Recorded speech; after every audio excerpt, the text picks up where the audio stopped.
hidden life, vibrant in every atom. O hidden light, shining in every creature.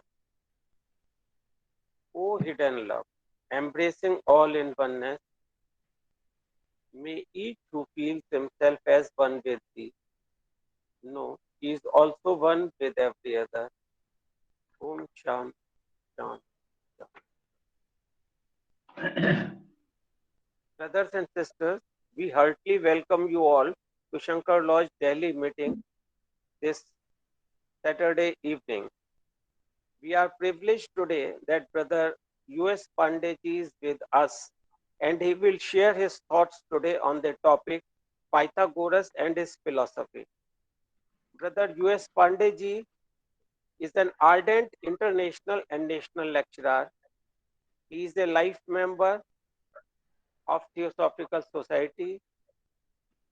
He is a retired additional director general, Ministry of Railways, and at present he is president of Uttar Pradesh and Uttarakhand Theosophical Federation.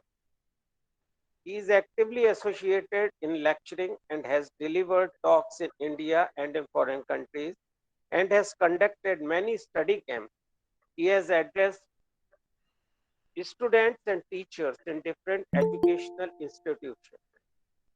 He writes articles on theosophical themes in English and Hindi. Without taking any more time, I now request Brother Pandeyji to please share his thoughts on the topic uh, of today, that is Pythagoras and his philosophy. Brother Pandeyji, please. Okay, thank you, Brother Raju Mathur जी. मेरी आवाज आ रही है? हाँ हाँ, आवाज आ रही है. Okay, तो आपको thanks for the introduction and for inviting me to share this important topic, and I extend my hearty greetings to all the participants, sisters and brothers who are joined today. So coming to the topic, philosophy, Pythagoras and his philosophy. Pythagoras के बारे में madam ब्लॉस्की ने अपने writing में कई जगह जिक्र किया है. उनकी फिलॉसफी के बारे में, उनके बारे में, जैसे और कई फिलॉसफी के बारे में जिक्र किया है, और इसकी बहुत प्रधानता आई है उसका लिटरेचर में. उसके बाद और भी जो राइटर्स हुए जैसे एनी बेसेंट और भी लेडबिटर, ये सभी ने कहीं न कहीं जिक्र किया है. तो इनकी इम्पोर्टेंस बहुत सी है साहित्य में, और इसलिए हमें ये जानना चाहिए कि वो कौन थे और उनकी दर्शन क्या था.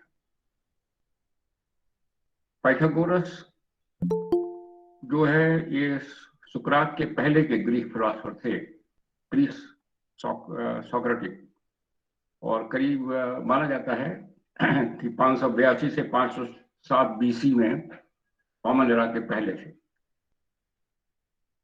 जो ग्रीक हिस्टोरियन हैं, जो यूनान के इतिहासकार हैं, वो ये मानते हैं कि पाइथागोरस पहले थियोरेटिकल फिजिसिस्ट साइंटिस्ट थे, क्योंकि उन्हें अपने फिलॉसफी में मैथमेटिक्स को बहुत जोर दिया है, गणित को बहुत जोर दिया है संसार को समझने के लिए. पाइथागोरस का जो गणितीय इन्वेस्टिगेशन है और रिलीजियस स्टडीज है, दोनों एक दूसरे के पूरक हैं, एक दूसरे को अलग नहीं है. और उन्होंने अपनी दार्शनिक और गणितीय जो उनकी शिक्षाएं हैं, जो उनकी फिलॉसफी है, उसको उन्होंने जो वो एक महान गुरु थे, दीक्षा देने वाले थे, उससे अलग नहीं किया. दीक्षा देते समय भी उन्होंने वो डीपर साइंस की बात करते थे अपने शिष्यों के साथ. जब वो दीक्षा की सेरेमनी वगैरह करते थे, उसी बेसिस पर समझाते थे. रिलीजन और साइंस उनके लिए ऐसे थे जैसे एक सिक्के के दो पहलू कहे जाते हैं. रिलीजन और साइंस को वो सेपरेट नहीं करते थे. जब रिलीजन की बात आती तो रिलीजन माने वो पारंपरिक रिलीजन नहीं, कर्मकांडी रिलीजन नहीं, डीपर फिलॉसफी ऑफ रिलीजन.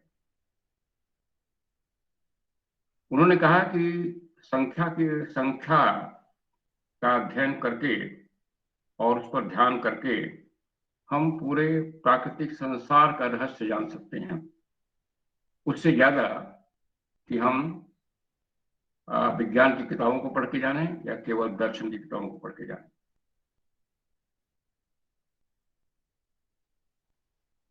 उनकी फिलॉसफी बेसिकली वो कहती है कि प्रकृति में जो ईश्वर की छाप है उसको अध्ययन करना, उसको समझना संख्या के माध्यम से, गणित के माध्यम से। लेडबीटर ने अपनी पुस्तक मास्टर इन द पाथ और लाइव्स ऑफ अल्केन में लिखा है कि पाइथागोरस ही महात्मा कुथमी के एक प्रीवियस इनकारनेशन थे।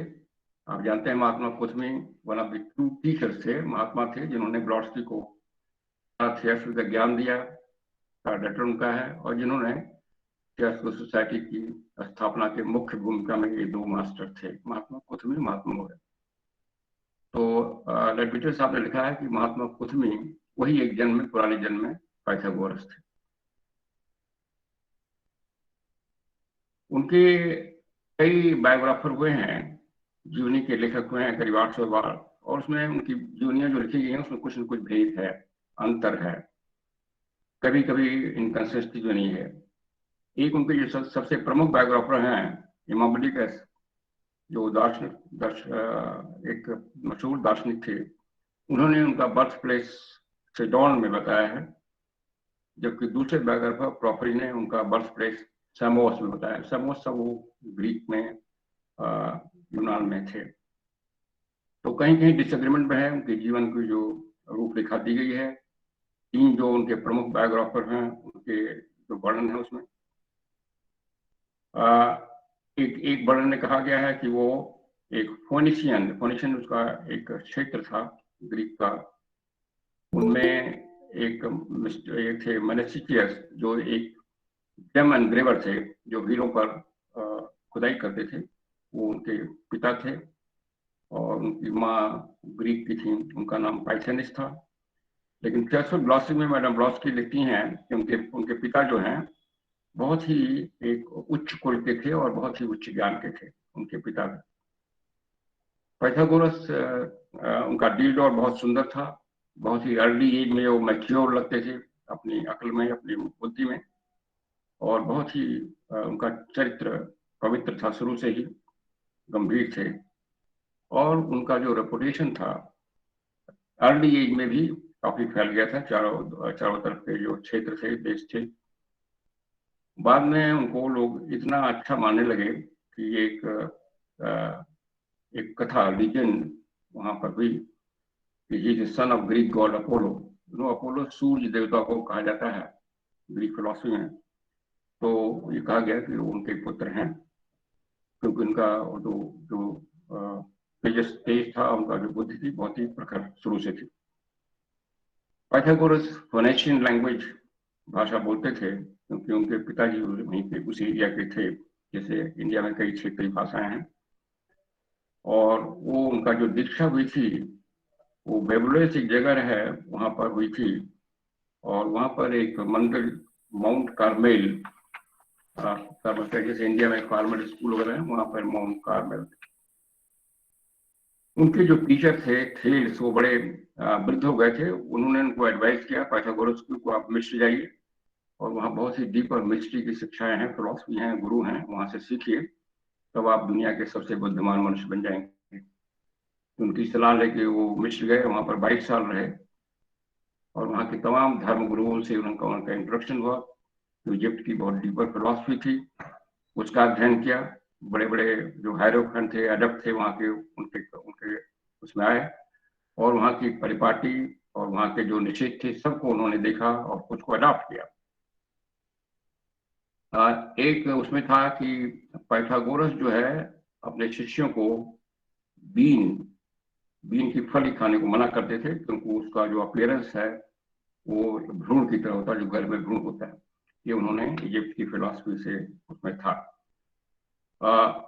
और उनके जो स्टूडेंट्स थे वो शुद्ध सात्विक भोजन में रखे जाते थे, और उनको ऊनी कपड़े भी पहनना मना था, क्योंकि ऊनी कपड़ों से उनका मतलब था कि जो जिस जानवर का मूल है उसकी साइकिक इन्फ्लुएंस मनुष्य में आ जाती है और वो उसके आध्यात्मिक और बौद्धिक विकास में अवरोध करती है। इसलिए ऊनी कपड़े पहनने मना था, केवल सूती कॉटन के कपड़े पहने जाते थे। पाइथागोरस को बाद में पर्शिया के जब किंग ने वहां आक्रमण किया उनको पकड़ लिया और उनको बेबीलोन भेज दिया और बेबीलोन में भी वो चाल्डियन जो फिलॉसफी थी उसका बहुत अध्ययन किया। जो बुक ऑफ नंबर्स के बेसिस थी, कबाला का मेन पुस्तक है। और फिर वहाँ उन्होंने जो मोजिस के उत्तराधिकारी जो प्रॉफिट थे उनकी फिलॉसफी के संपर्क में आए। डीपर कबाला जो फिलॉसफी है उसका उन्होंने अध्ययन किया, उससे परिचित हुए। ब्रॉडसी देखते हैं कि वो इंडिया भी आए थे, यहाँ पर वो ब्राह्मणिज्म फिलॉसफी और बुद्धिज्म फिलॉसफी का गहरा अध्ययन किया। उन्होंने भारत आए थे और हिंदू जो मेटाफिजिक्स है, जो वेदांत है और बुद्धिज्म फिलॉसफी है, उससे काफी प्रभावित हुए और उनकी टीचिंग में वेदांत और बुद्धिज्म का एक लक्षण बहुत ही मिलता है। उन्होंने बुद्धिस्ट फिलॉसफी के बेसिस पर ही अपनी सारी मोस्टली शिक्षाएं उनकी रखी गई। उसका थोड़ा सा भाषा बदली गई, थोड़े से रूपक बदले गए। उनको भारत के धर्म ग्रंथों में कहीं कहीं उनको यवनाचार्य कहा गया है, यवनाचार्य यानी ग्रीक के गुरु। उनके भारतीय कुछ ही धर्म ग्रंथों में यवनाचार्य के नाम से उनका नाम है। पाइथागोरस ने जो उनका जो सिद्धांत थे बहुत ही गूढ़ थे और वो जैसा बताया कि इंडिया, इजिप्ट, चाल्डिया, इन सारे जो प्राचीन सभ्यताएं थीं और प्राचीन जो धर्मगुरु थे इन क्षेत्रों में सबसे संपर्क में आए थे। इसलिए उनका अध्ययन और बहुत ही विस्तृत था और डीपर था और सबका एक समायोजन करते थे।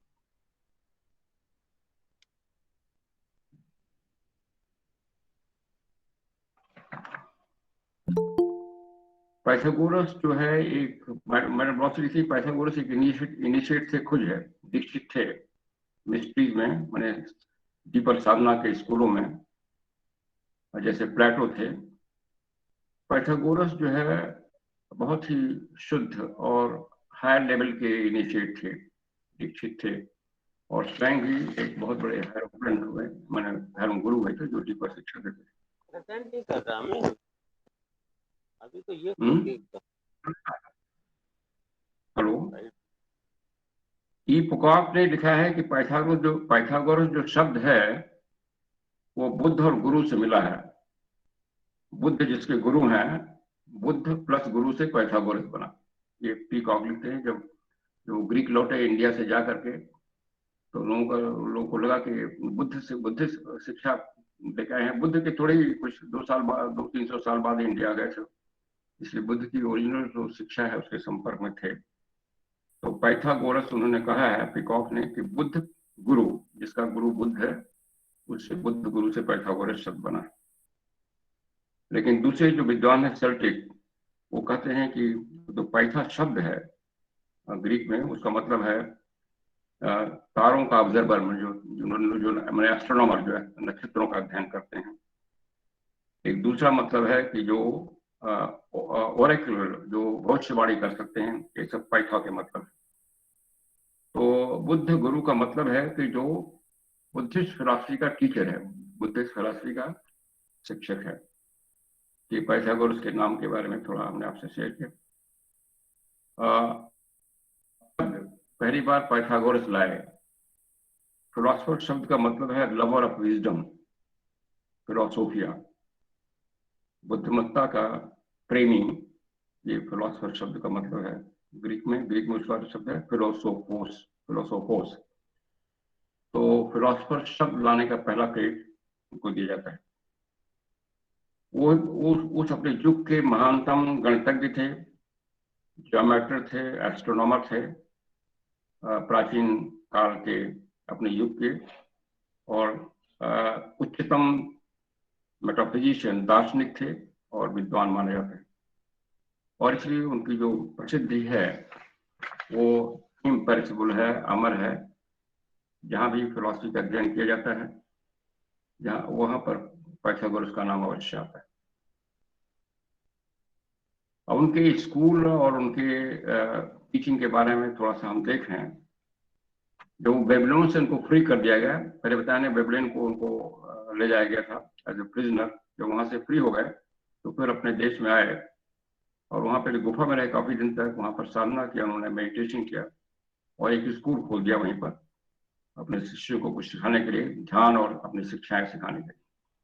उसके बाद वहां छोड़ करके वो क्रोटोना गए, जो सदर्न इटली में सिटी है, और वहां पर एक अपना स्कूल खोला है, कहीं कहीं कॉलेज में लिखा है, जहाँ पर उस आसपास के, या यहाँ लिखा है संसार के जितने भी उच्चतम बौद्धिक लोग थे वहां पर इकट्ठे हुए। करीब 600 से लोग वहां इकट्ठे होते थे एक बार, जो जिनको उनकी शिक्षाएं सिखाई जाती थी, और उसमें मैथमेटिक्स, एस्ट्रोनॉमी, एथिक्स और म्यूजिक मिलाई जाती थी। उनका मानना था कि मैथमेटिक्स, एस्ट्रोनॉमी, एथिक्स और म्यूजिक, ये चारों जो हैं, ये मैथमेटिक्स के पार्ट है, बेसिक मैथमेटिक्स के पार्ट हैं, और उस ढंग से उनको सिखाया जाता था। उनके डिसाइपल्स को ये कहा गया है कि कुछ दिन साइलेंस रखना पड़ता था, केवल चुप रहना पड़ता था, और शुरू शुरू में पाइथागोरस उनके सामने आते, पर्दा लगा रहता था, पीछे से बोलते थे। कितने साल रहना पड़ता था, इसको कहीं 2 साल लिखा गया है, कहीं 5 साल लिखा गया है, कहीं 6 साल लिखा गया है, अलग अलग बायोग्राफर ने। अने बेसेंट ने अपनी पुस्तक एसोटेरिक क्रिश्चियनिटी में लिखा है, एक मिस्टर मीड को कोट करते हुए, कि उनके स्कूल में मैनर बहुत ही लोग सिंपल रहते थे, और उनका जो टेस्ट था सीरियस, वो बड़े छानबीन करके शिष्यों को एक्सेप्ट करते थे, जो काबिल है कि नहीं काबिल है। स्कूल में एक आउटर डिसिप्लिन थी, जिसमें जो लोग फैमिली सोशल लाइफ के, वो पार्ट टाइम वहां जा सकते थे, उनको सामूहिक शिक्षा दी जाती थी। जैसे हम लोग कभी कभी हाफ डे, 1 डे कैंप करते हैं फॉर जनरल पब्लिक। और जो इनर स्कूल था उसमें 3 डिग्रियां थी। पहले में श्रावक थे, जिनको 2 साल बिल्कुल चुप रहना पड़ता था, कोई प्रश्न नहीं करेंगे, कोई पूछेंगे नहीं, और उस समय पाइथागोरस से फेस टू फेस उनका कांटेक्ट नहीं होगा, पाइथागोरस पर्दे के पीछे से बोलते थे। और उसमें वो 2 साल रहते थे मौन में, और अपना भरसक प्रयत्न करते थे कि उनकी जो शिक्षाएं हो रही हैं उसका मास्टरी करें, उसको सीख जाएं। तब पाइथागोरस जिसको काबिल समझते थे उसको फिर आगे बढ़ाते थे 2nd डिग्री में। उसको मैथमेटिक्स ही कहा गया है, जहाँ पर ज्योमेट्री और म्यूजिक पढ़ाई जाती थी डीपर। संख्याओं का नंबर, संख्याओं की फिलॉसफी, रूप, रंग, ध्वनि, ये सब पढ़ाया जाता था। और 3rd डिग्री जो हाईएस्ट थी उसको फिजिक्स ही कहा जाता है, जहाँ पर कॉस्मोजोनी और मेटाफिजिक्स पढ़ाया जाता था, डीपर दर्शन और डीपर ब्रह्मांडी विकास का सिद्धांत। और इसके बाद उनकी जो दीक्षा दी जाती थी वो एक हाई लेवल की दीक्षा दी जाती थी कैंडिडेट। जो उनके स्कूल के कैंडिडेट होते थे उनको एडमिशन के पहले ये भी देखते थे वो, उनका जो चरित्र है एकदम साफ हो, सुथरा हो, स्वच्छ हो, कोई इसमें धब्बा नहीं हो, और वो संतोषप्रद उनका प्रवृत्ति हो। वो हर एक शिष्य पर ध्यान रखते थे केयरफुली, कौन कितनी शिक्षा के योग्य है, उसी वजह से उसकी शिक्षा डीपर या थोड़ी सी कम दी जाती थी। कुछ लोग बाद में जो पाइथागोरस के स्कूल में नहीं एडमिशन कर पाए थे, वो उनके खिलाफ हो गए, और एक बार वो कहीं जब बाहर गए थे तो उन लोगों ने उनको स्कूल में आग लगा दिया, उस बिल्डिंग में। उसके बाद पाइथागोरस वहां कभी नहीं लौटे, और वो स्कूल करीब करीब समाप्त हो गया। फिर वो अपने टीचिंग देने लगे। उनके फिलोसफी सेंटर कई बने ग्रीक में, फिलोसफी के, और उनका जो दर्शन है वो काफी दिन तक रहा। बाद में उसी सीरीज में ये सोक्रेटिस, प्लेटो, ये सब आए, उनके एक तरह से शिष्य थे, और उन्हीं की फिलोसफी पर आधारित था प्लेटो की फिलोसफी।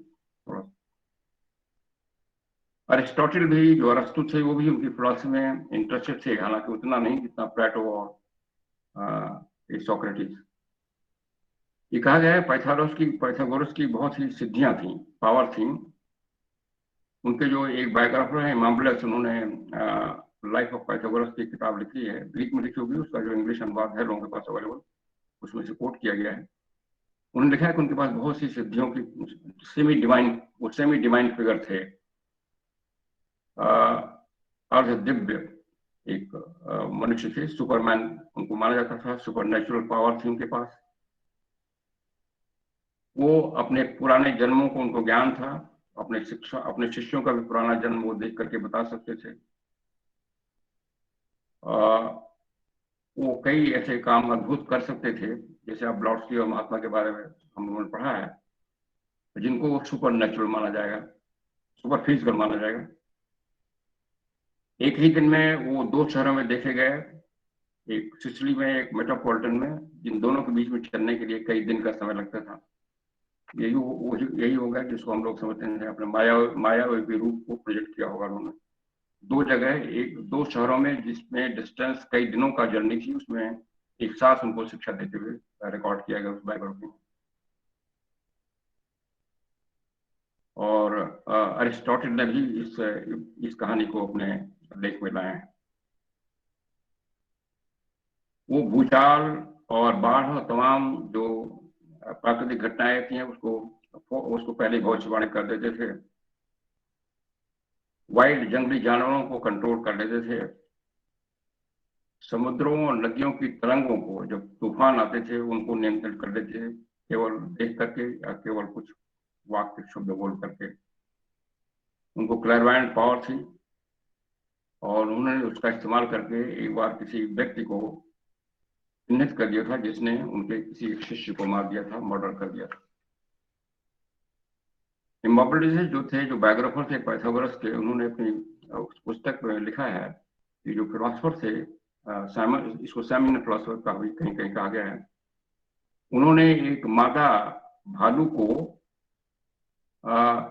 मांस खाना मना कर दिया उसके कान में कुछ कह करके, और एक आसमान से एक ईगल को उतार लिया कुछ आवाज दे करके अपने ऊपर, और उसको हाथ से जरा सा थपथपा करके उससे कुछ बात भी किया, और इस तरह से वो कंट्रोल कर लेते थे जानवरों को भी। एक दूसरे अवसर पर कहा गया पाइथागोरस ने एक बैल को उसके कान में कुछ कह करके ये फली खाने को मना कर दिया, उसको बीन्स मत खाओ। जैसे वो पहले कहा कि बीन्स खाना मना करते थे क्योंकि बीन का जो शक्ल होती है एक भ्रूण की तरह होती है। पाइथागोरस जो महान शिक्षक थे, उन्होंने चीजों का ज्ञान दिया, जो चीजें जो हैं, उन्हें नेचर असली क्या है, प्रकृति का नेचर ऑफ नेचर का ज्ञान देते थे वो अपने प्लेज डिसाइपल को। जैसे डिसाइपल में बताया 3 श्रेणियां थी जो हाईएस्ट प्लेज थे, जैसे हम लोग आज ईएस में कहते हैं। और उनको म्यूजिक का बहुत ही गहरा ज्ञान था, और म्यूजिक से वो मनुष्यों के जो भयानक वासनाएं होती हैं, टेम्परामेंट होते हैं, उनके माइंड के जो तमाम विक्षेप होते हैं, उसको भी कंट्रोल करने का तरीका था, उसको भी सिखाते थे म्यूजिक से। और इसका भी इंस्टेंस उस किताब में दिया है बॉमलेस ने। एक थॉमस टेलन लिखा है कि जो सिद्धियां थी, उनकी जो पावर थी, इसमें कोई आश्चर्य नहीं है, क्योंकि उन्होंने दुनिया के उस समय के सबसे हाईएस्ट शिक्षाओं में, रहस्यमय जो शिक्षाओं में जाके सीखा था, साधना किया था। जैसे बताया कि इजिप्ट और इंडिया और बेबीलोन में, और सभी परिपाटियों की। इसलिए इसमें कोई ताज्जुब नहीं कि उनको ये सब मैजिक और की पावर थी, और इसलिए वो ऐसी चीजें कर सकते थे जिसको एक सुपर ह्यूमन पावर कहा जा सकता था, लेकिन उनके लिए परफेक्टली नॉर्मल था। अब उनके हम कुछ फिलॉसफी और दर्शन के कुछ बिंदुओं पर आते हैं।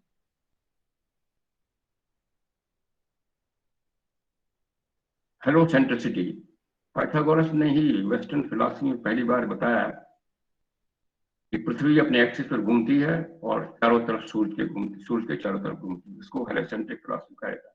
उससे पहले माना जाता था कि सूर्य पृथ्वी के चारों तरफ घूमता है, जैसे हमारे भी धर्मशास्त्रों में माना जाता है कि सूर्य ही घूमता है। लेकिन हमारे भी पुराने जो आर्यभट्ट वगैरह ये बताए थे, और वेस्टर्न दर्शन में पाइथागोरस ने पहली बार बताया हेलोसेंट्रिसिटी का सिद्धांत। ये कहते हैं कि वेदों में भी इसका प्रूफ है। 2000 BC से पहले कुछ हिंदू सेजेस को ज्ञान था कि पृथ्वी घूमती है सूर्य के चारों ओर, न कि सूर्य घूमता है, लेकिन पारंपरिक पुराणों में आ गया कि सूर्य घूमता है। पाइथागोरस और प्लेटो इस एस्ट्रोनॉमिकल ट्रूथ को जानते थे, और मैडम ब्लॉस्की लिखती है पाइथागोरस ने ये ज्ञान भारत में ही प्राप्त किया। दूसरा है उनका री इनकारनेशन और मेटासाइकोसिस। वो री इनकारनेशन में विश्वास करते थे और उसकी शिक्षा देते थे, और अपने उसके लिए री इनकारनेशन का जो पर्पस है कि हम बार बार री इनकारनेशन होते हैं, अपने को परफेक्ट करें और जो जीवन और मरण का जो चक्र है उससे फ्री हों, ये भी उनकी शिक्षा थी। और उस उद्देश्य के लिए वो कहते थे बहुत ही हमें चरित्रवान जीवन जीना है, उसमें मीट का कोई नहीं होना चाहिए, अल्कोहल कुछ नहीं होना चाहिए, और एकदम नैतिक व्यवहार होना चाहिए, जरूरी है उस स्टेज तक पहुंचने के लिए। उनकी शिक्षा में ला जाता है। उनके स्कूल में स्त्रियों और पुरुषों को बराबरी थी और शुद्ध नैतिक शिक्षा दी जाती थी। इस तरह से एक तरह से वो सोशल रिफॉर्मर, रिलीजियस रिफॉर्मर और फिलोसफर सभी थे एक साथ। उन्होंने मेटासाइकोसिस माने मनुष्य के मन का जो बदलाव होता है, रूपांतर होता है, उसके लिए बहुत ही गहरा अध्ययन था, उसको बताते थे। उसके बाद दूसरा पॉइंट बिंदु है संख्या, मैथमेटिक्स और हार्मनी। पाइथागोरन के जो सिद्धांत हैं वो कहते हैं कि सब कुछ संसार में, मैनिफेस्टेड संसार में सब कुछ एक संख्या है। संख्या के एक एल्गोरी लेकर के सब कुछ का एक्सप्लेनेशन बहुत अच्छी तरह से किया जाता है। यह विचार की संख्या जो है और जो ज्योमेट्रिकल सिंबल है, न कि स्पिरिचुअल वर्ल्ड, वो कहते हैं जो स्पिरिचुअल वर्ल्ड है हमारे धर्मशास्त्रों में, उससे ज्यादा संख्या का महत्व अधिक है स्पिरिचुअलिटी को समझने के लिए, अभ्यास करने के लिए। वो नेचुरल मीडियम है डिवाइन प्रिंसिपल को व्यक्त करने के लिए।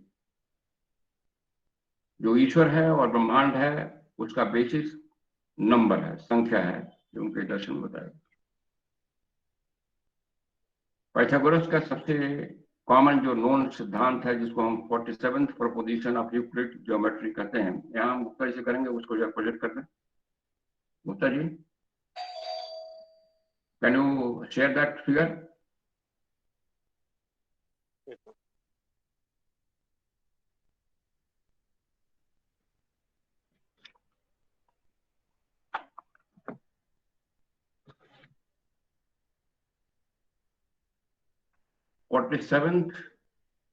प्रोपोजिशन यूक्लिड ज्योमेट्री, जिसमें राइट एंगल ट्रायंगल आता है। अभी गुप्ता जी प्रोजेक्ट कर रहे हैं। अभी आया नहीं? अभी आया नहीं? अभी आया नहीं? हाँ दिख रहा है, हमारे तो नहीं आया। आप लोग दिख रहा है? आप हाँ, लोग दिख रहा है जी, दिख रहा है, दिख रहा है जी।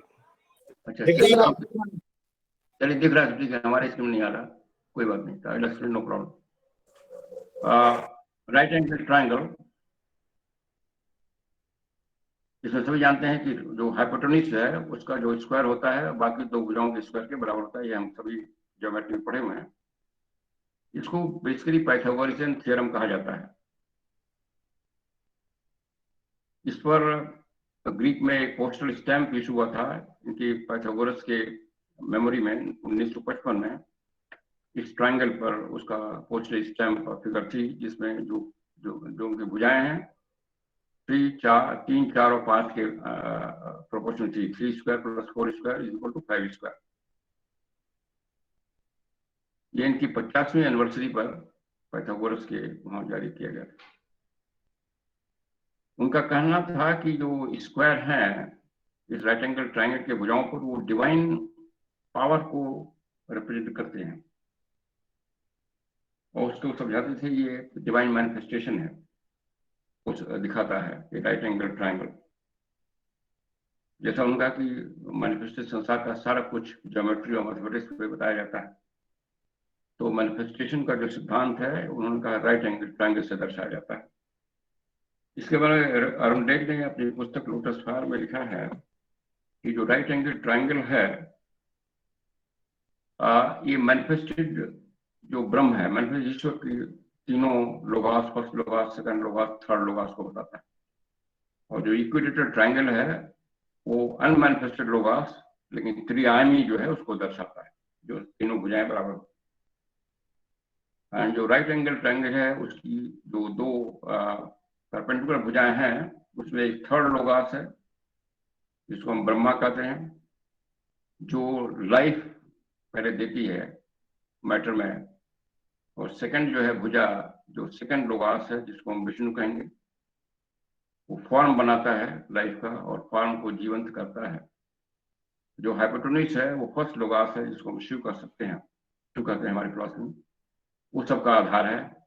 और जो दोनों ईश्वरों का पक्ष है, ब्रह्मा और विष्णु, उन दोनों का जो शक्ति है वो जोड़ उस शिव की शक्ति के बराबर है। तो शिव से ही प्राइमरी सोर्स है, उस दोनों शक्तियां निकलती। शिव को ग्रीक भाषा में फर्स्ट लोगास कहा गया है, ब्रह्मा को थर्ड लोगास और विष्णु को सेकंड लोगास। क्रिश्चियन फिलॉसफी में फर्स्ट लोगास को फादर, सेकंड को सन और थर्ड को होली स्पिरिट कहा गया। तो ये इसका परिचय है। अब इसको हटा सकते हैं आप। इससे भी इंपॉर्टेंट है, उन्होंने कहा कि जो एब्सोल्यूट है, जो परम है, वो मैनिफेस्ट करता है, उसको भी मैथमेटिक्स से डिस्क्राइब किया जाता है। और अल्टीमेट जो रियलिटी है वो यूनिटी है, उसको मोनास कहा। जब अल्टीमेट रियलिटी कह रहे हैं तो जिसको हम लोग फिलॉसफी में फर्स्ट कॉज मैनिफेस्टेड लोगोस कह सकते हैं। और मोनस है, कहते हैं मोनाड उसी सबसे, मोनाड भी पहले शब्द इन्हीं की फिलॉसफी में आया, मोनाड जिसको फिलॉसफी में काफी नाम आता है, मोनस उन्होंने कहा। जो और उसी से जो मोनस जो है वो साउंड और हार्मनी से ही अपना अस्तित्व रखता है। पहले 1 से 2 होता है, डिवाइड होता है, और क्योंकि 2 स्टेबल नंबर नहीं इसलिए तुरंत तो 3 हो जाते हैं। ये कहते हैं कि 2 जो है स्पिरिट ऑफ मैटर वो स्टेबल नहीं रह सकते, उसमें तीसरा एक आयाम आना है जिसको हमारा फोर्थ कहा गया है, दैवी प्रकृति कहा गया है। 3 होने पर ही वो मैनिफेस्टेशन संसार बनेगा, 2 से नहीं बन सकता। और कहते हैं कि इसलिए 2 अनस्टेबल नंबर है, इसलिए 2 को वो बहुत ही कभी इस्तेमाल नहीं करते थे, 2 को अनस्टेबल नंबर मानते थे। सोल जो है उसको कहते थे कि सेल्फ मूविंग एंटिटी है, स्वयं उसमें एनर्जी है, स्वयं वो गति करता है, स्वयं उसका विकास होता है। मैंने कोई बाहर का उसको देवता या उसको नहीं गाइड कर रहे हैं, स्वयं उसकी एनर्जी है। और उसको सोल को उन्होंने 4 नंबर की संख्या से बताया। और उन्होंने कहा कि वो जो स्पिरिचुअल ट्रियाड है और साइकोलॉजिकल ट्रियाड है, दोनों के बीच में है। और इस तरह से मनुष्य का नेचर 7 आयामी है, जो थियोसॉफी बताती है, जो ऑकल्ट टीचिंग है हमारी थियोसॉफी में। तो इस तरह देखें उनकी फिलॉसफी काफी थियोसॉफिकल टीचिंग के अनुसूल है, और एक तरह से ग्रेट थियोसॉफिस्ट उस idea. The idea of decad, 10 number भी पहले बार उनसे इनकी फिलॉसफी लाया गया। इसके पहले कि अरब लोग इंडिया से 0 सीखे और वहां ले गए, इसके पहले ही पाइथागोरस वहां डेकॉर्ड का सिद्धांत लाया, 10, 10 नंबर का सिद्धांत। और उनका जो 12 नंबर है वो बहुत ही महत्वपूर्ण नंबर है उनकी फिलॉसफी में, जिसको डोडेकाहेड्रॉन कहा गया है। एक ऐसा रेगुलर सॉलिड जिसके 12 फेस हों, 12 आयाम हों, उसको परफेक्ट फिगर माना गया है। और यही विचार बाद में प्लेटो के सॉलिड्स में लाया गया कि जब ईश्वर, जो रचनात्मक ईश्वर है, जब सृष्टि बनाता है, बिल्डर जो है, वो पहले बेसिक सॉलिड्स बनाते हैं, और उसमें सबसे बेसिक सॉलिड जो है 12 फेसेस का है, 12 प्लेन का होता है, जिसको प्लेटो ने कहा कि उस सॉलिड को ईश्वर स्वयं बनाता है। बेसिक फॉर्म है, उससे सारे फॉर्म बनते हैं। पाइथागोरस ने इस सिद्धांत को मॉरल भी लिया, उनका कि मॉरल जो प्रिंसिपल है, जैसे न्याय, उदारता, कंपैशन, ये सब भी नंबर ऑफ प्रोपोर्शन से ही सिखाया जा सकता है। जैसे मैसोनिक में हम जो लोग हैं वो जानते हैं कि कैसे ये जो नैतिकता सिद्धांत है वेरियस ज्योमेट्रिक सिंबल से बताया जाता है।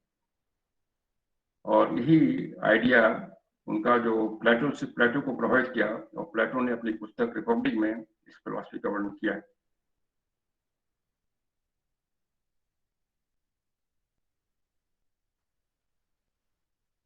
पाइथागोरस ने कहा कि जो ईश्वर मैनिफेस्टेड ईश्वर है वो हमेशा त्रियामी होगा, मोनाड होगा, लेकिन त्रियामी होगा, और उसमें सातवें और छठवें प्रिंसिपल स्वयं में मैनिफेस्ट नहीं कर पाएंगे जब तक पांचवें का आधा प्रिंसिपल नहीं मिलेगा जो क्विनशियाइन है, और यह मैनिफेस्ट लोगास है।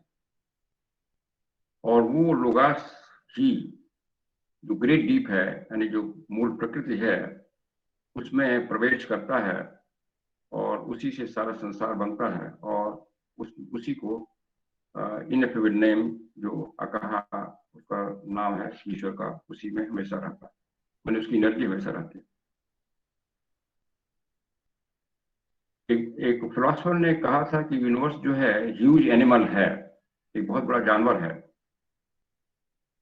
और वो उसको उन्होंने पाइथागोरस के प्रिंसिपल से सिद्ध करने की कोशिश किया कि पहले एक दो होता है, दो तीन हो जाते हैं, मैंने विकास जैसे एनिमल करता है वैसे इसका भी विकास होता है, दो तीन हो जाते हैं, तीन फाइनली चार में व्यक्त होता है, और फिर तीन चार के अंदर प्रवेश कर जाता है, इसको टेट्राक्टिस कहा गया है अंडर स्क्वायर।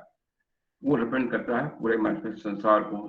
जो तीन है यानी हमारा जो त्रियामी आत्मा है, वो चार जो पर्सनालिटी के अंदर रहता है, ये कॉस्मिक लेवल पर भी और मनुष्य के लेवल पर भी। और ये कहते हैं कि जो मॉडर्न साइंस है इन चीजों को अब जानने लगा है, अनुभव करने लगा है कि नेचर जो है क्वांटिटी स्टेटमेंट में बताई जाती है। जैसे हमारे आप जानते हैं सारे केमिकल और फिजिकल फार्मूले जो हैं वो नंबर्स में हैं, इतना आइटम, इसका इतना आइटम उस एलिमेंट का मिलेगा तब ये बनेगा, सारे जो है नंबर्स हैं। तो नंबर्स को इन्होंने कहा है कि वो जो लॉस ऑफ हार्मनी है कॉस्मोस में, जो जिससे पूरी व्यवस्थित है, उसको नंबर से बताया जाता है। जो पाइथागोरस का ये संख्या का सिद्धांत है, उन्होंने जैसा पहले बताया गया मोस्टली उन्होंने मिस्र के धर्मगुरुओं से सीखा था, और फिर भारत में आए थे, यहाँ से उनकी ज्ञान और भी प्रगाढ़ हुआ था। जो महान रहस्य है संसार का और मनुष्य का, उसको धार्मिक अंधविश्वासों से और केवल मैथमेटिक्स साइंस से नहीं जाना जा सकता, उसको केवल डिसहार्मनी और जो ये समत्व है, मैथमेटिकल समत्व और साउंड का सिद्धांत से अच्छी तरह समझा जाता है, संख्या के सिद्धांत से। और पाइथागोरस का संख्या का सिद्धांत जो हिंदू हमारे वेदों में जो मंत्र हैं उनके समरसता में है। जो मंत्र के जो सिल्बल हैं, हर एक अक्षर है, वर्ण है, उसमें कितने सिल्बल हैं हर एक मंत्र में, उसी तरह का वो संख्या से उनकी समतुल्यता है, ये भी फिलॉसफी में बताया गया। जो मॉरल जस्टिस है और डिवाइन इक्वलिटी है, उसको उन्होंने भी ज्योमेट्री से एक्सप्रेस किया। जितनी भी शक्तियां हैं और फिजिकल और संसार में जो भी परफेक्ट ऑर्डर है हर एक लेवल पर, उसको उन्होंने कहा कि परफेक्ट स्क्वायर से बताया जाता है। परफेक्ट स्क्वायर ये भी मैसनिक में आता है, मैसनिक में, और उस ईश्वर का नाम परफेक्ट स्क्वायर से कहा जा सकता है, जिसको अवर्णिक नाम कहा था ईश्वर का, कहते हैं उसको केवल परफेक्ट स्क्वायर से ही बताया जाता है। और इसीलिए नंबर 4 संख्या को भी उन्होंने जो दीक्षा देते थे उस समय उसको बाइंड किया थी कि नंबर 4 से ही अगर वर्णन करें तो ईश्वर का कर सकते हैं। इसलिए जितने पारंपरिक ईश्वर के नाम हैं हर एक धर्मों में, उसमें 4 बेसिक अक्षर आते हैं।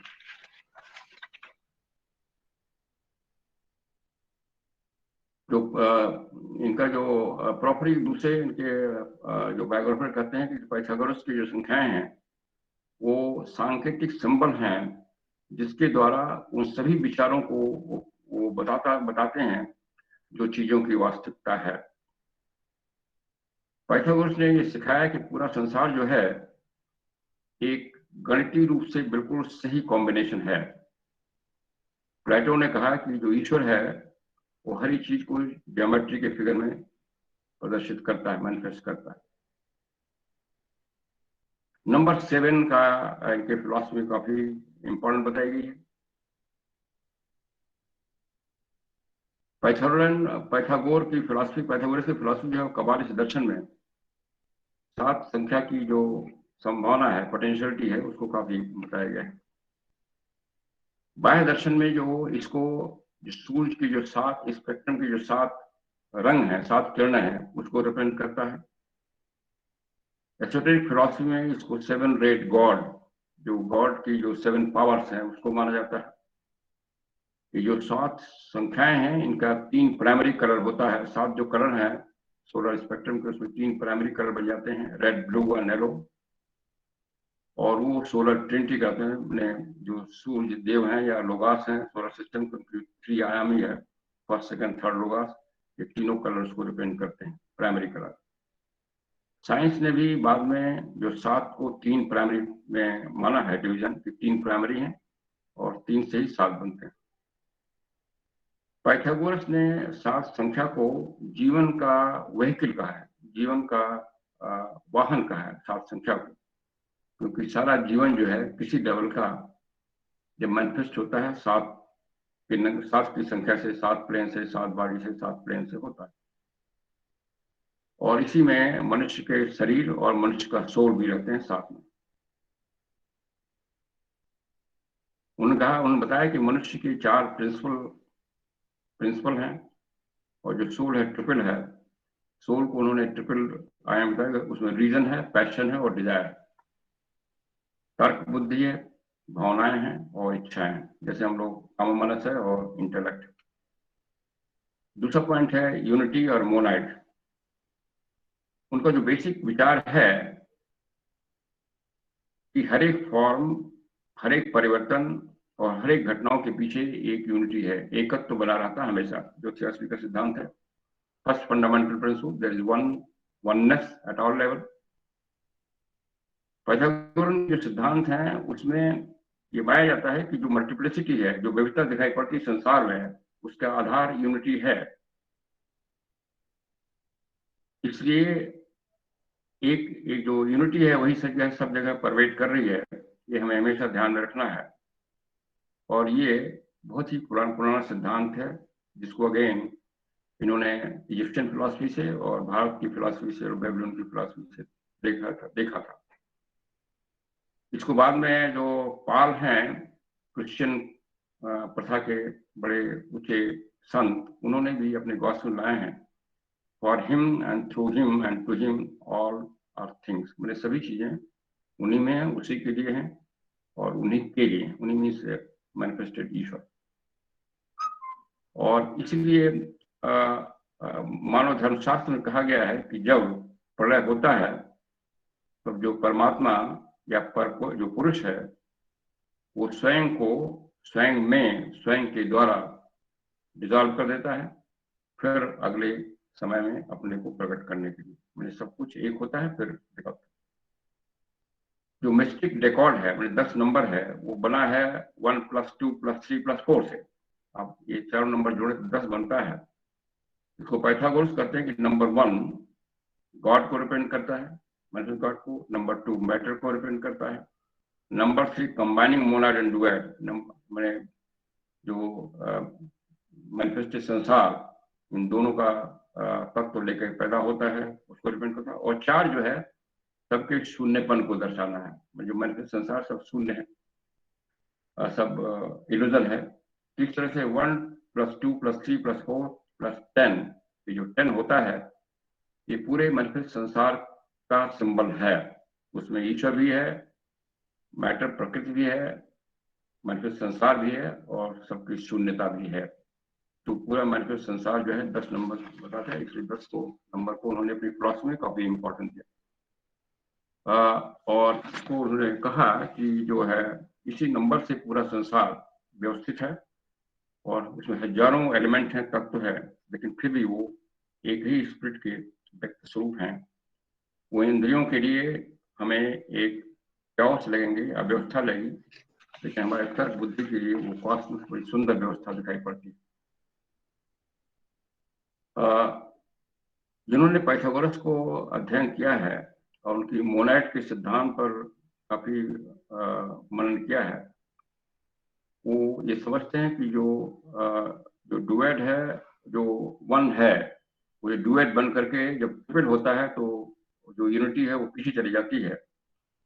और मैंने ये भी शासन कहा कि जो वन है उसका फिर मतलब संसार से कोई कनेक्शन नहीं है। कनेक्शन मीन्स जो संसार में जो चेंजेस हो गए हैं उस पर चेंज को प्रभाव नहीं पड़ेगा, वो चेंजलेस होता है। ये पर्पज है वो पीछे चला जाता है। और फिर इनका जो महान दर्शन है उसको सॉक्रेटिस फिलॉसफी और सॉक्रेटिस और प्लेटो ने भी आगे बढ़ाया। दूसरा प्रिंसिपल आएगा नूस। नूस ग्रीक में आत्मा को कहा गया है। नूस सोल गॉड एंड गॉड्स, इसके बारे में क्या कहते हैं। ये महात्मा ने भी अपने लेटर में पाइथागोरस का जिक्र किया है। महात्मा ने एक पत्र में लिखा कि आत्मा और बुद्धि, न तो आत्मा न बुद्धि मनुष्य के अंदर नहीं होते हैं, मनुष्य के शरीर के अंदर नहीं होते हैं। ये केवल आच्छादित रहते हैं, जैसे छाया, जैसे छाता लगाते हैं। दे आर नॉट पेनेट्रेटिंग दी हमारे लोअर प्रिंसिपल को। कहते हैं ये जो, और मास्टर ने कहा कि पाइथागोरस ने भी ये शिक्षा दिया था, और उनके जो शिष्य थे एलेक्जेंड्रोस, उन्होंने लिखा है कि जो नूस है, जो आत्मा है, वो हमेशा शरीर के ऊपर रहेगा, बॉडी के ऊपर रहेगा, बॉडी में प्रवेश नहीं करेगा, लेकिन उसका प्रकाश पड़ेगा हमारे में, वो हमेशा फ्लोट करेगा, ओवर शैडो करता रहेगा, लेकिन प्रवेश पेनेट्रेट नहीं करेगा बॉडी में। तो महात्मा ने कहा कि ये जो हम बता रहे हैं इसको पाइथागोरस ने भी बताया था। पाइथागोरस ने अपने डिसाइपल को सिखाया है कि जो ईश्वर है, जो है व्यक्ति ईश्वर है, वो सार्वभौमिक मन है जो सभी चीजों में डिफ्यूज है, सभी चीजों में फैला हुआ है। और ये जो मन है वही सब में वही है, सेमनेस है। और इसलिए कोई एक मैनिफेस्ट संसार में एक वस्तु से दूसरे वस्तु में, या एक मनुष्य दूसरे मनुष्य द्वारा वो यूनिवर्सल माइंड, वो ईश्वर की समझ जो है में संपर्क किया जा सकता है। और मनुष्य में एक कैपेसिटी है वो स्वयं उस ईश्वर की समझ तक बन जाए। जो प्राचीन ग्रीक लोग थे वो गॉड माइंड को नूट्स कहते थे, जिसको हम महत कहते हैं संस्कृत में। और बाद में उसको क्यूरियस कहा गया।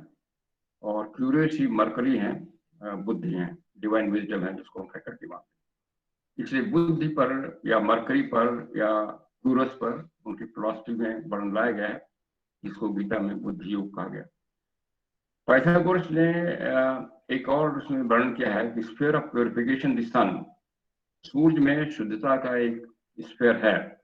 इसके दो अर्थों पर, दो लेवल पर उन्होंने लिया। एक तो स्पिरिचुअल सन के बारे में इंगित किया कि स्पिरिचुअल सन के जो पहुंचता है वो एकदम शुद्ध हो जाता है, और फिर वो फिर सांसारिक बंधनों से मुक्त हो जाता है, मतलब उस लेवल पर जो प्योरिटी हो जाती है।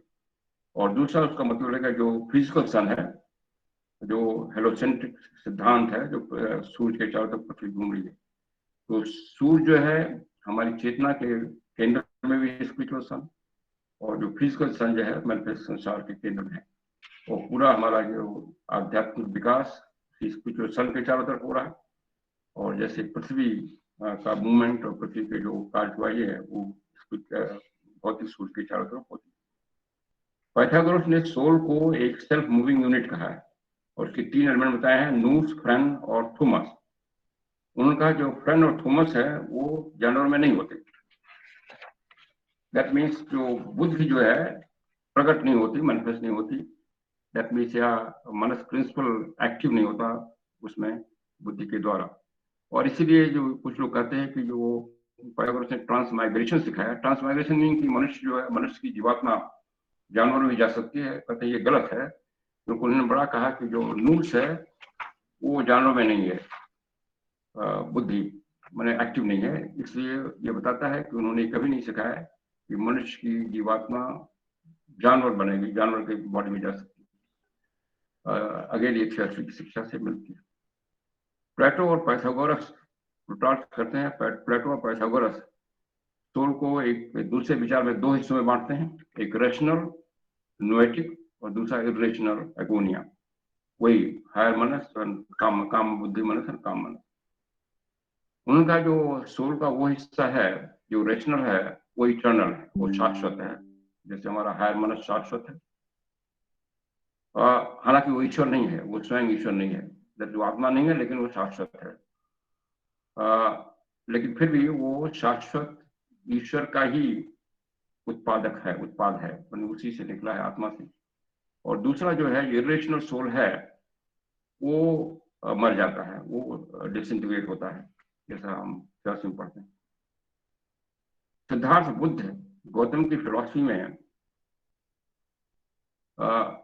जो दर्शन था उसको पाइथागोरस ने अपने नंबर की संख्या से लोगों को सामने लाया, उसको वर्णन किया, उसको एक्सप्लेन किया। और ये वही ऑलमोस्ट हुआ कि जब कह रहे हैं कि नूस इटर्नल है, तो बुद्ध भी इसको मानते थे, ईगो इटर्नल है, लेकिन जो जो जीवात्मा है उसको इटर्नल नहीं मानते, उसको कामन भाषा में आत्मा माना गया, क्योंकि जीवात्मा जो है वो रूप लोकों से जाती है, उसका विकास होता है, और फिर वो जब आत्मा के लेवल पहुंची तो वो इटर्नल होती है। इसलिए मेटाम्साइकोसिस जो है इनके दर्शन का एक मुख्य अंग था, जैसे बुद्धिज्म में है। मेटाम्साइकोसिस माने हमारे मन जो है, जो जीवात्मा है, जो ह्यूमन माइंड, जो ह्यूमन सोल है, वो परिवर्तन होता रहता है, वो अपरिवर्तनीय है, उसका विकास होता रहता है।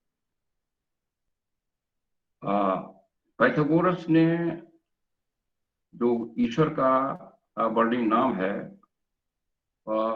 उसको उन्होंने कबाला की जो विस्तृत है उससे उन्होंने लिया है। उसमें भी है कि ईश्वर का नाम नहीं लेना चाहिए, ईश्वर का नाम रहस्यमय है, और जब ईश्वर को कोई नाम लेते हैं उसको हम अपवित्र कर देते हैं, ड्वार्फ कर देते हैं। जो नेचुरल फोर्सेस हैं, उन्होंने कहा कि वो जो हैं, ये सभी नेचुरल जो फोर्सेस हैं वो स्पिरिचुअल एंटिटीज हैं। जो नेचुरल फोर्सेस हैं, जैसे हवा हुआ, जल हुआ,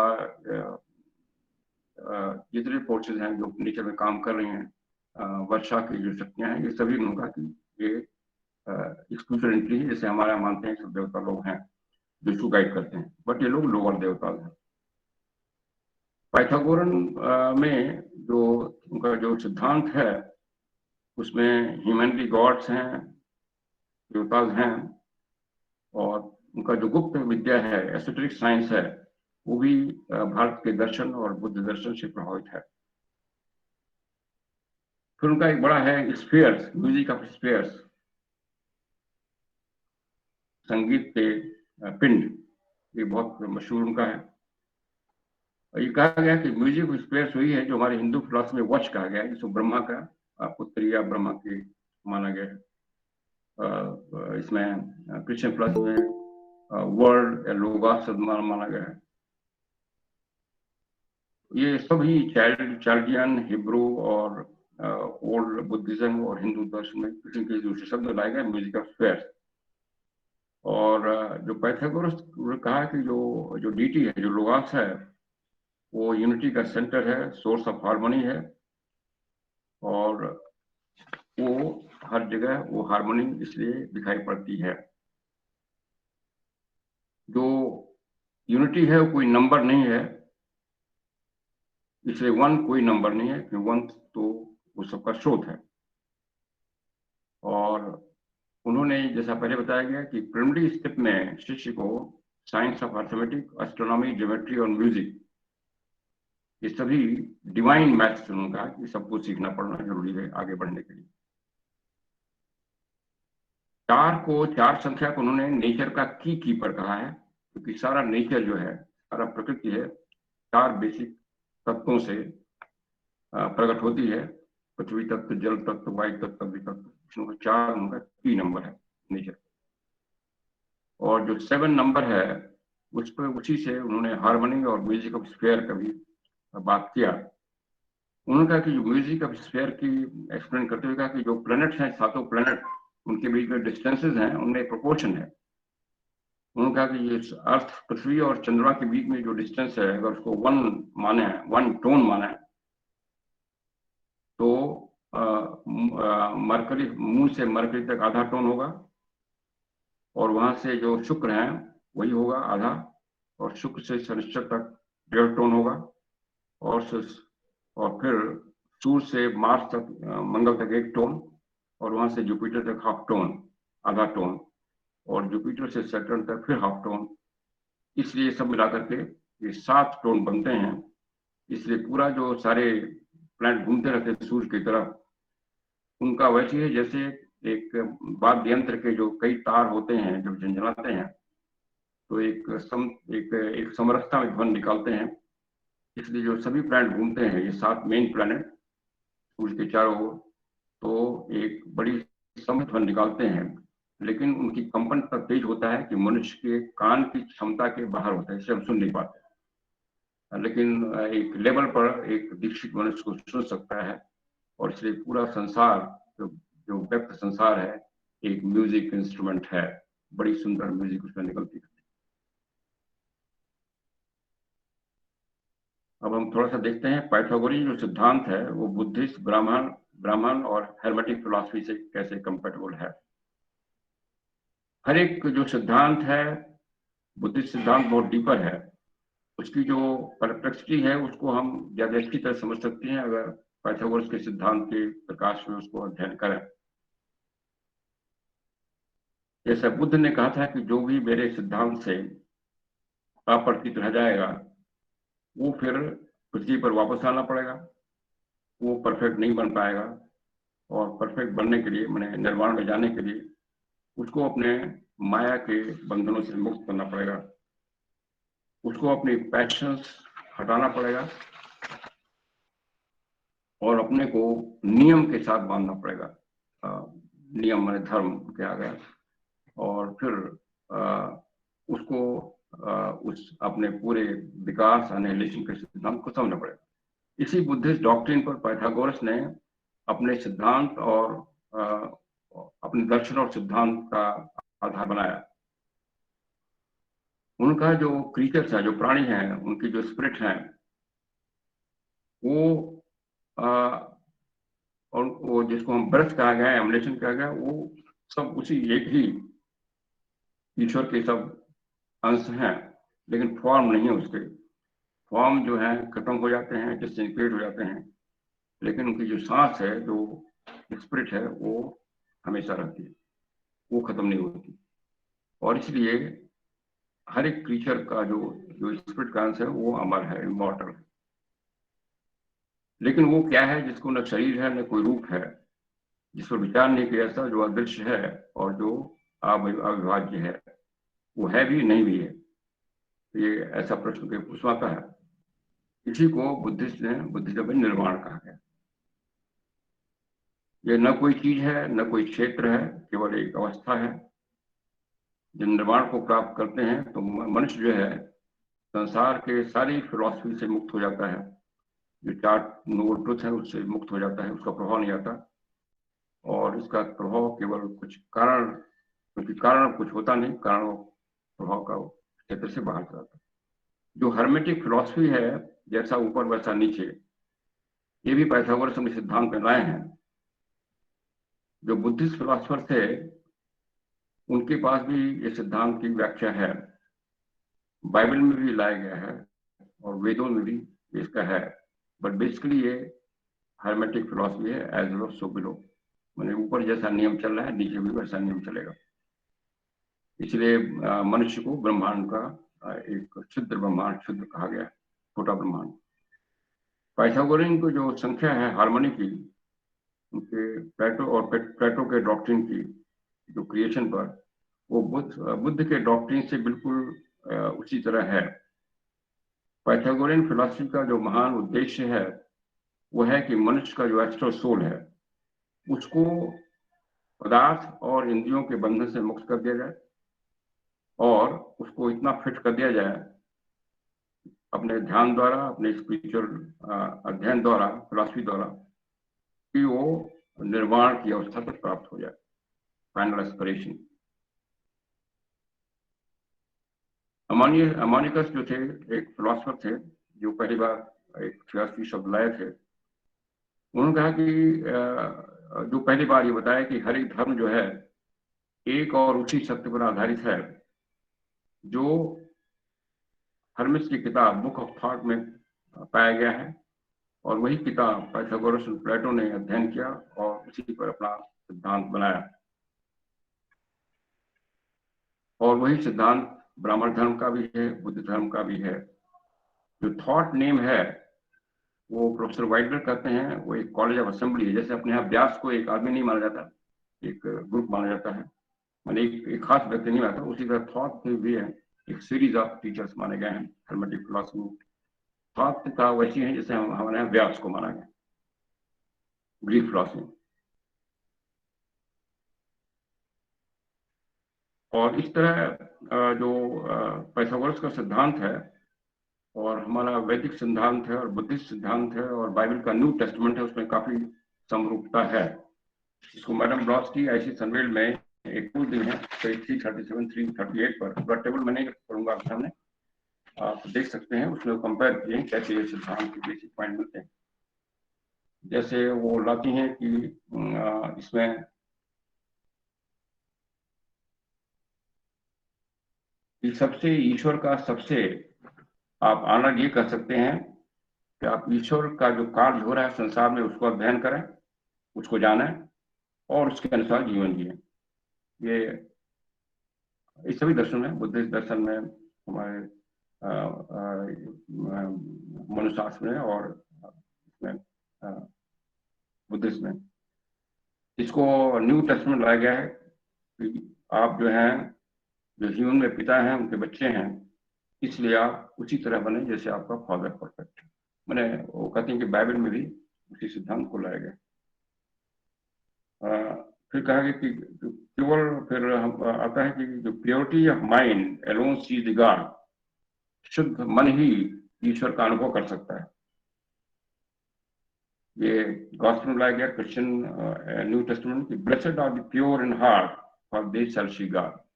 मतलब शुद्ध हृदय के लोग हैं वही ईश्वर का दर्शन अनुभव कर पाए।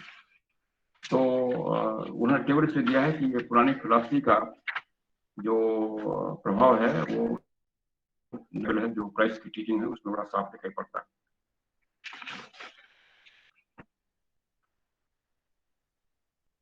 35 मिनट्स मोर। तो ये जो क्लोज आइडेंटिटी है पाइथागोरस के सिद्धांत में, बुद्धिस्ट सिद्धांत में, वैदिक सिद्धांत में और बाइबल में, इसका बड़ा ही अच्छा वर्णन ब्लॉस्की की राइटिंग में आता है।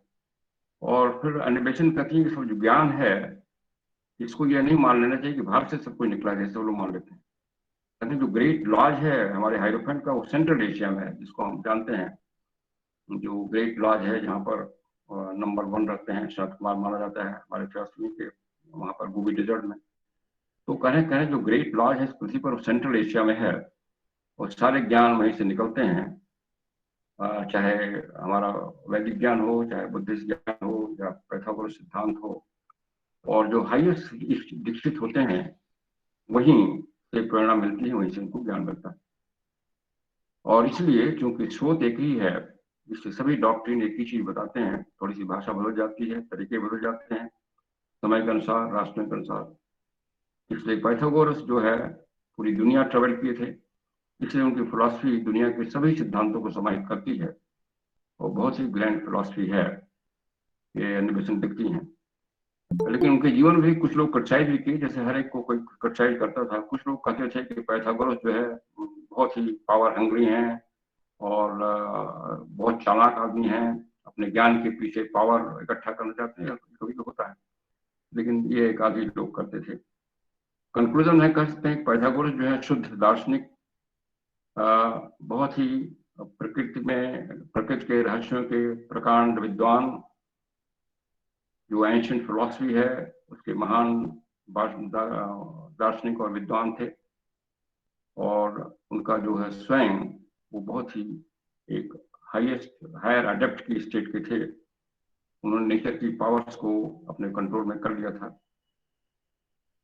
और अरिस्टोटल जो अरस्तु थे, उन्होंने भी कहा है कि जो बाद में निकोमेचियन फिलोसफर हुए उनकी जो सबलाइम मॉरलिटी है, जो एथिक्स है, वो भी पाइथागोरियस एथिक्स पर बेस्ड है। और इसलिए ये दिखाया जा सकता है कि बाद में जो संसार में एथिक्स का सिद्धांत आया, बेसिक एथिक्स, यूनिवर्सल एथिक्स, वो पाइथागोरस के सिद्धांत पर काफी प्रभावित है, उसी से आधारित है। तो इसके साथ मैं इसको समाप्त करता हूँ। आप सभी को धन्यवाद। धन्यवाद पांडे जी, आपने पाइथागोरस, उनके स्कूल व उनके दर्शन के बारे में बहुत विस्तृत रूप से हम लोग को समझाया। हमें आपने पाइथागोरस की थ्योरम जो कि हमें बचपन में मैथ में पढ़ाई हुई थी तथा उनके मैथ्स के अलावा अन्य विषयों में भी कंट्रीब्यूशंस को बताया। साथ ही साथ आपने हमें पाइथागोरस स्कूल के एक रूल को भी बताया जिसके अनुसार प्रत्येक प्यूपिल को पहले 2 वर्षों तक साइलेंस रखना होता था, अर्थात उसको पहले स्कूल के दर्शन, टीचिंग और फिलॉसफी को अच्छे से समझना होता था। पूरे 2 साल तक एब्जॉर्ब करना होता था, उसके बाद ही बोलना होता था। थैंक यू, धन्यवाद पांडे जी। साथ ही साथ हम सभी पार्टिसिपेंट्स का भी धन्यवाद करते हैं। आप पार्टिसिपेंट्स का यदि कोई क्वेश्चन है तो कृपया पूछें, या किसी ने कुछ कहना है, ऐड करना है तो प्लीज करें। अनम्यूट कर लें अपने को। माथुर साहब नमस्ते। नमस्ते राउत जी, नमस्ते पांडे सर, नमस्ते सर। नमस्ते नमस्ते नमस्ते राव जी। मैं एक घटना मुझे याद आई, वेरी नाइस, बताइए। उसमें की तो थोड़ा मैं बताना चाहता हूँ जी। पाइथागोरस एक बार जहाज से यात्रा पर निकले थे लाओ मैं लाओ दूध के बात करो। और हाँ बेटा, हाँ तुम भी मना कर रहे हो। हेलो। हाँ बोलिए बोलिए। हाँ, पाइथागोरस एक बार जहाज से वो यात्रा पर निकले थे और उनके जहाज में कुछ मरम्मत आ गई, तो वो जहाज एक बंदरगाह पे रुका, मरम्मत के लिए वो रुका। फिर उस जो जहाज बंदरगाह के किनारे रुका था, उस बंदरगाह में 2 लड़के रहा करते थे। एक बड़ा किशोर अवस्था में था, दूसरा उससे छोटा था। तो दोनों लड़के के लिए वो समुद्र के किनारे आया करते थे। एक दिन उन्होंने ये जहाज को देखा और उसमें उन्होंने प्रवेश कर लिया, जहाज में अंदर चले गए। तो पाइथागोरस का उनके तरफ ध्यान गया। उन्होंने देखा कि 2 लड़के जहाज में आए थे और उनको अपने पास बुलाया, उनकी पूछताछ की और फिर उन लड़कों को आप यहाँ पर आया करो। तो ये दोनों लड़के वहां पाइथागोरस उनके तरफ जाते थे, तो पाइथागोरस उनको शिक्षा देते थे, आध्यात्मिक शिक्षा देते थे उस समय। तो मरम्मत पूरी होने के बाद में जो उस समय ये दोनों लड़के वहीं पे थे, उनको आखिरी मिलने के लिए आए थे, वो किनारे पे खड़े थे। तो उस समय पाइथागोरस साहब, उनकी जो उम्र थी बहुत बड़ी हो गई थी, बहुत बूढ़े हो चुके थे। तो उन्होंने निकलते समय ऊंचा हाथ करके इन लड़कों को विश किया और उन्होंने कहा कि मीट यू अगेन। और ऐसा करके वो जहाज निकल पड़ा, पाइथागोरस निकल पड़े। तो वो जो 2 लड़के थे, तो उसमें का जो बड़ा लड़का था वो इस जन्म में हमारे लेडबेटर साहब थे, और जो उनका छोटा भाई था वो छोटे भाई सी जिनराज दास थे। ये एक आपने कहाँ पढ़ाई है? हाँ, हमारे एक ये आपने मराठी बुक में है सर। कौन सी बुक में? और अच्छा, हमारे मराठी बुक जो में।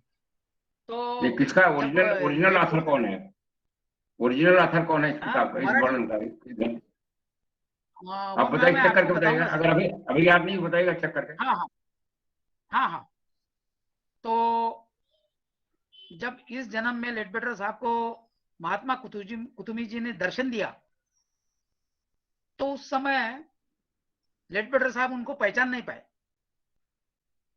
तब महात्मा कुतुमी जी ने अपने योग सामर्थ्य से उनको बताया कि उनकी मुलाकात उस जन्म में 2200-2500 साल पहले वो बंदरगाह पे हुई थी। तो तब उनको पूरा रिकॉल हो गया। Yes sir, yes sir, I also read in one book, maybe it's how theosophy came to my life. It's Leadbeater's book. Came in my life. Yes, Written by it was written there. Yes, I have read it. Yes. हाँ, फिर ऐसे वर्णन है।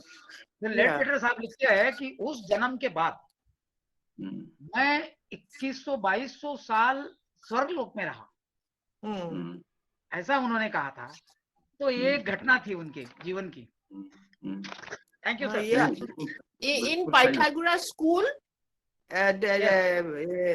those two brothers, they were studying in Pythagoras schools. And Yes. then Yeah. he said, didn't I say that I will meet again like that? Yes, या नहीं वो तो है, तो पुराने जन्मों से संबंध तो होती हैं। थैंक यू ठीक है, राहुल अच्छा जी, इन्फॉर्मेशन दिया थैंक यू आपने, चंद्र जी, इन्फॉर्मेशन दिया। थैंक यू, धन्यवाद thank sir. You Pandey ji. और किसी ने कुछ कहना है तो कहें प्लीज। रवि रत्ना जी कुछ कहेंगे आप? थैंक यू साहब, वाकई मजा आया, समझने को मिला। पाइथागोरस तो हम 7th 8th में पढ़ के आए थे, उसके बाद आज पहली बार सुना। सुदीप बहुत मिश्रा मजा जी आया। सामने है, कुछ सुदीप मिश्रा कुछ कहोगे? नहीं सर, बढ़िया था, धन्यवाद। मैं बोलना चाहता हूँ Pandey ji, it is very high, it is very informative, और साथ ही साथ इसमें जो आवश्यक बातें थी उसको हम लोगों के ज्ञान से छुपी हुई थी, आपके माध्यम से हम लोगों को प्राप्त हुई, इसके लिए हमने शेयर किया आप लोगों से। ये सब ब्लॉट्सकी की राइटिंग से जो हमने लिखा है उसी को आपके सामने शेयर किया। धन्यवाद। थैंक यू अशोक जी। और किसी ने कुछ बोलना है ऐड करें। पांडे सर, आपका लेक्चर बहुत अच्छा हुआ। Okay, thank you Rahul ji, excellent, excellent होगा। Thank you Rahul ji, thank you आपको भी फॉर कंट्रीब्यूटिंग। हमारे ख्याल से आप बंद कर दें, और कोई प्रश्न नहीं। हाँ, और अगर किसी ने कुछ नहीं कहना है तो हम लोग क्लोज करेंगे मीटिंग प्रेयर करके। नेक्स्ट टॉक हमारा होगा astral body and astral plane के बारे में, जो टॉपिक चल रहा है। राजीव गुप्ता जी नेक्स्ट टॉक देंगे 12 मार्च को, astral plane and astral body part 4। तो अभी हम मीटिंग प्रेयर करते हैं। अगर Thank किसी you, को sir. कुछ ऐड Thank करना you. है। Thank you very much. Thank you. Thank you सबको।